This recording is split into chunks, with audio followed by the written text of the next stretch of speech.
De regels voor middelbare scholen in Friesland binnen deze week verder onscherpen. Daarom zullen alle voorlichtingsactiviteiten van nieuwe leerlingen de komende tijd alweer volslijn digitaal dienen worden. Dat is het voornemen van de schoolkoepels in Friesland, waaronder het Dockinga College. Nou, omdat we gewoon wel zeggen dat de komende weekend er geen andere mogelijkheden binnen. En wat ik heel mooi vind, is dat we dat net alleen nog voor uzelf als Dockinga College besluiten hebben, maar dat we daar in de geerwerking op provinciaal niveau, met openbaar onderwijs en christelijk voortgezet onderwijs, dat we daar één lijn in Lutsen hebben.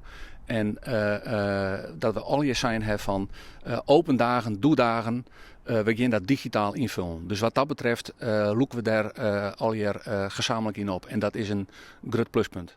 Ben uit groep 8 en ik haar een ouden zullen haar de komende tijd dus volslijn digitaal oriënteren matten op haar middelbare scholen. Voorlichting op afstand had als nadeel dat de binding van de band met haar nieuwe scholen dreger wordt. Maar over de onmeldcijfers die in Noord-Friesland toch zo onder druk staan, maakt het veldman hem geen zorgen. Krimp, dat is een gegeven. Hè? Daar hebben we al je mee te krijgen. Maar dat is natuurlijk gegeven. Maar voor de rest ben ik daar net benauwd voor. Nee, absoluut niet. Het wie hoe dan ook een roezige week voor middelbare scholen. De extra maatregels, waaronder de oorlmeter afstand die de leerlingen te nij bewaren moeten, maakt je het net makkelijker om les te gaan. Wij hebben ervoor gekozen om alle uw lokaal in te richten op oorlmeter.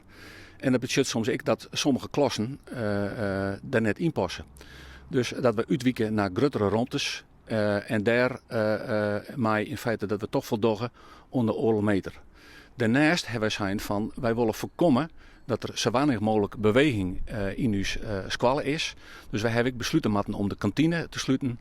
En om ik bijvoorbeeld de uitgifte van spullenboel uit de kluisjes, om daar ik van te zeggen, die gaan tijdelijk even dicht. Doch skiert het Dockinga College ervoor om de examenleerlingen volslijn op schoolles te gaan. Voor haar dus geen thuisonderwijs, maar gewoon fysiek in de klasse. Wij vinden het wichtig. Wichtig omdat het een spannend jaar is. Voor iedereen. Hè? Voor de band, maar ik voor u. En wij willen dat de band, ondanks het feit dat het een hele vervelende omstandigheden binnen, maar dat we ze optimaal kleermaatje kennen voor dat examen. En vandaar dat wij het ook heel wichtig vinden dat we ze fysiek onderwijs aan kennen.